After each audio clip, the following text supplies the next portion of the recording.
नमस्कार साथियों, स्वागत है आप सभी का हमारे इस यूट्यूब चैनल पर।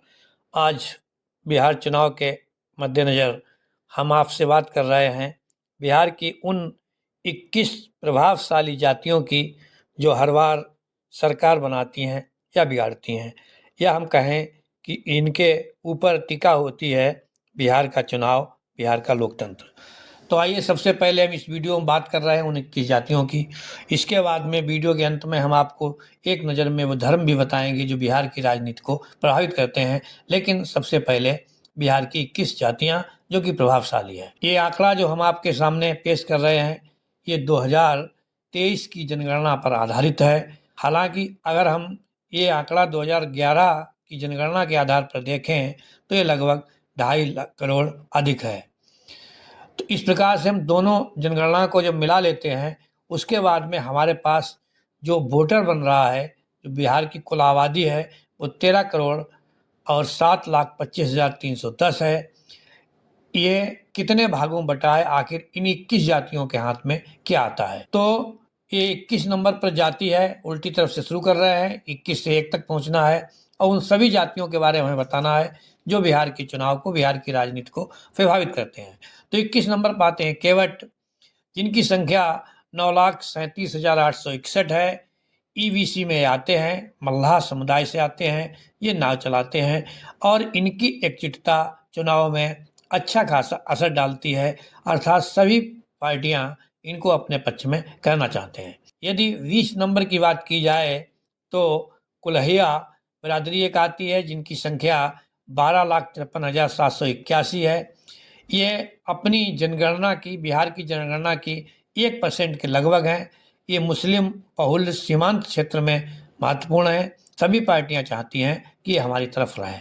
फिर हम बात करते हैं 19 नंबर पर प्रजापति कुम्हार। इनकी संख्या की अगर बात की जाए तो 18,34,418 इनकी संख्या है। ये भी ईबीसी में है। कला और शिल्प से जुड़े हुए लोग, इनकी मांगे स्थानीय स्तर पर होती हैं, लेकिन ये निर्णायक मांगों की बात करते हैं और चुनाव में निर्णायक भूमिका निभाते हैं। अगर हम 18 नंबर की बात करें तो यहाँ पर बढ़ई आते हैं, जो कि 1.5% हैं। संख्या की बात की जाए 18,95,672 इनकी संख्या है। ईबीसी में आते हैं, ग्रामीण अर्थव्यवस्था में महत्वपूर्ण भूमिका अदा करते हैं और राजनीति का एक बहुत बड़ा ये हिस्सा है। सभी पार्टियां चाहती हैं कि बढ़ई समुदाय उनके साथ जुड़े और उनकी जीत में मददगार बने। यदि हम 17 नंबर की बात करें तो यहाँ पर नाई आते हैं, जिनका प्रतिशत है वो 1.5 है। 20,82,048 इनकी संख्या है और एवी ईबीसी में आते हैं। अति पिछड़ों में सबसे संगठित जातियों में से इनको माना गया है, अर्थात सभी पार्टियां चाहती हैं कि ये नाई वर्ग हमारे साथ आ जाए।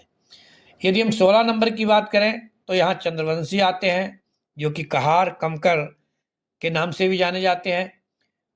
परसेंट की बात की जाए तो 1.6 हैं ये। 21,55,444 इनकी वोटर संख्या है। ईबीसी में आते हैं। इन्हें गोलबंद करना किसी भी पार्टी के लिए मास्टर स्ट्रोक हो सकता है, अर्थात अगर ये चंद्रवंशी एक जगह इकट्ठे हो जाएं, एक पार्टी को वोट कर दें, सपोर्ट कर दें, तो वो व्यक्ति मजबूत स्थिति में पहुंच जाता है। 15 नंबर की बात की जाए तो नोनिया आते हैं, जो कि लगभग 2% हैं।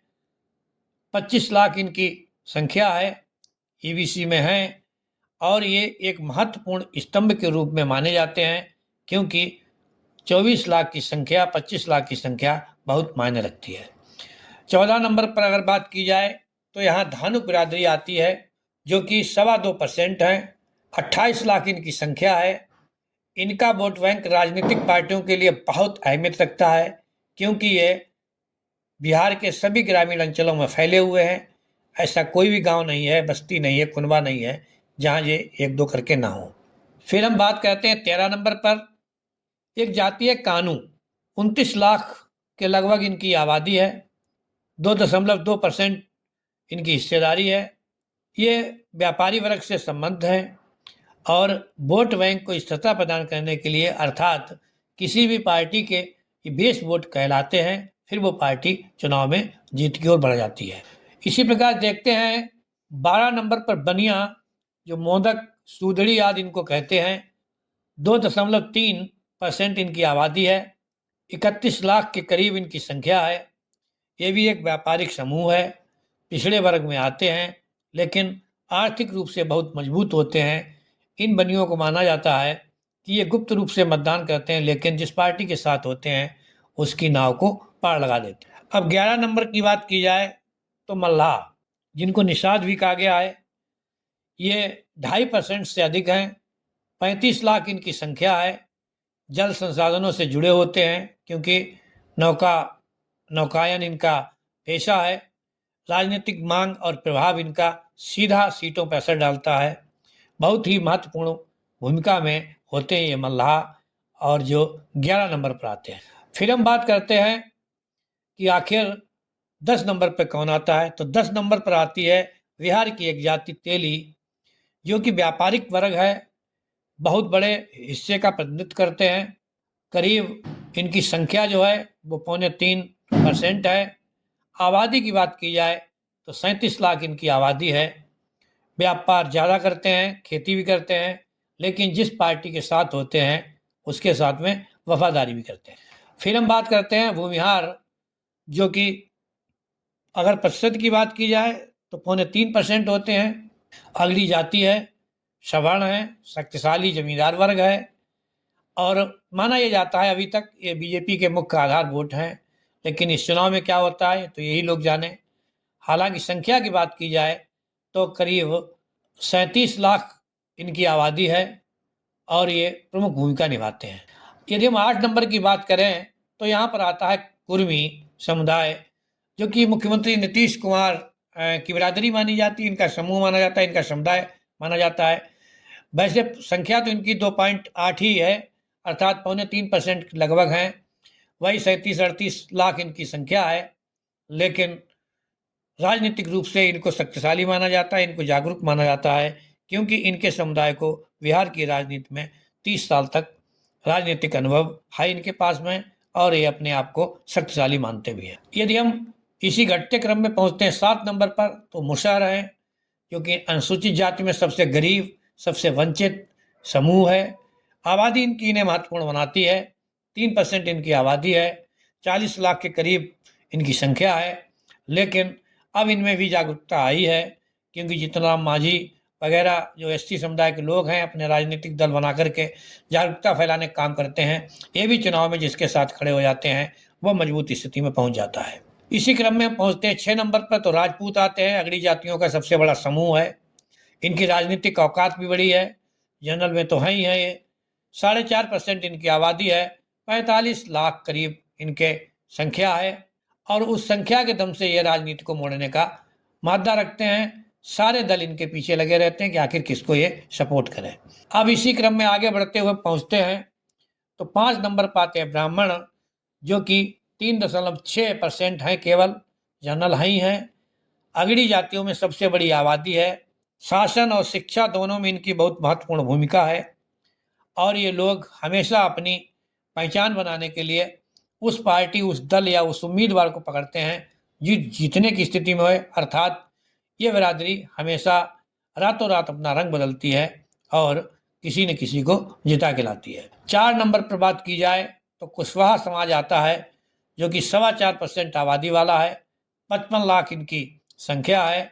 बीसी के मजबूत स्तंभ हैं, कृषि कार्य करते हैं, और अगर तुलना की जाए तो ओबीसी में यादवों के बाद सबसे बड़ा समूह है ये भी राजनीतिक रूप से जागरूक हैं। इनकी भी पार्टी है, इनके भी नेता हैं। इस चुनाव में देखते हैं ये क्या करते हैं। नंबर 3 पर आते हैं रविदास मोची चरमकार जाटव, जिनको कहते हैं। बहुत बड़ी आबादी है। परसेंट की बात की जाए तो 5.5% के लगभग हैं। 70 लाख करीब इनकी आबादी है। अनुसूचित जाति में सबसे बड़ी आबादी, दलित राजनीति की दिशा तय करने के लिए अहम भूमिका निभाते हैं, और देखा जाए तो कहने में कोई गुरेज न होगा, ये राजनीतिक रूप से बहुत बड़े परिपक्व होते हैं, और अपनी उसी परिपक्वता के कारण इनकी हिस्सेदारी हमेशा बनी रहती है। अब हम अगर दूसरे नंबर पर आए साथियों, वीडियो धीरे धीरे अपने पूर्णता की ओर बढ़ रहा है। अब हम दूसरे नंबर पर आ गए हैं। दूसरे नंबर पर हैं दुसाध, जो कि अनुसूचित जाति में सबसे बड़ी आबादी है। चिराग पासवान जैसे नेता यहाँ से निकले हैं। स्वर्गीय रामविलास पासवान, जिनकी दम से राजनीति करते थे एसटी समुदाय की, वही ये जाति है। 5.25% इनकी आबादी है और लगभग 70 लाख इनकी आबादी है। ये जो अपना वोट बैंक बहुत सोच समझ के इस्तेमाल करते हैं और इनकी बिहार में पहचान भी है। इन सारी चीज़ों को देखते हुए अंत में हम आ जाते हैं नंबर 1 पर। तो ओबीसी की एक बहुत बड़ी जाति, राष्ट्रीय जनता दल का वोट बैंक, इनको यादव कहा गया है। यादव, अहीर, ग्वाला, गोप तमाम नाम इनके हैं और इनके बिना यादव का मुख्य आधार माना गया है। इस चुनाव में क्या होता हम देखते हैं, लेकिन ये असंभव को संभव करते हैं। अगर हम इनके प्रतिशत की बात करें तो 14.5% ये इनकी जो है भागीदारी है और 2 करोड़ के लगभग इनकी संख्या है। ये प्रमुख भूमिका अदा करते हैं सरकार बनाने में। ये सभी जातियां बहुत ही महत्वपूर्ण हैं। इन्हीं 21 जातियों के आधार पर आंकड़े बनते और बिगड़ते हैं। लेकिन साथियों, इन सबके बाद में अगर हम देखें, एक समुदाय की बात करें तो बिहार के सत्ता का संतुलन, अन्य पिछड़ा वर्ग जो कि 36% है, दूसरे नंबर पर अनुसूचित जाति जो कि लगभग 20% है। इन दोनों को अगर मिला दिया जाए तो 56% की आबादी हो जाती है। ये चाहें जहाँ पर एक हो जाएं, एक मंच पर इनके आते बिहार को अजय बना सकते हैं। और यदि हम दूसरा विकेंद्रीकरण करें, यादव जो कि 14% है, कुशवाहा जो 4% है, यदि इनको हम जोड़ दें तो ये 18% हो जाते हैं। फिर भी एक बहुत अच्छा मंच तैयार हो सकता है, ये लोग भी अपनी सरकार बना सकते हैं। इनके साथ साथ हम देखते हैं कि जातीय भेदभावों से ऊब करके मुस्लिम समुदाय भी अपनी राजनीतिक प्यास बुझाने के लिए, अपनी महत्वाकांक्षा को पूरा करने के लिए हमेशा से राजनीति में एक सीढ़ी का काम करता है। तो मुस्लिम बिरादरी भी वहीं जाना पसंद करती है जहाँ पर उससे मिलती जुलती हुई ये ओबीसी और एससी की जातियाँ जाती हैं। इस प्रकार से आपने देखा 21 जातियों पर टिका हुआ है बिहार का चुनाव और ये 21 जातियां ही आखिर में बनाती हैं सरकार।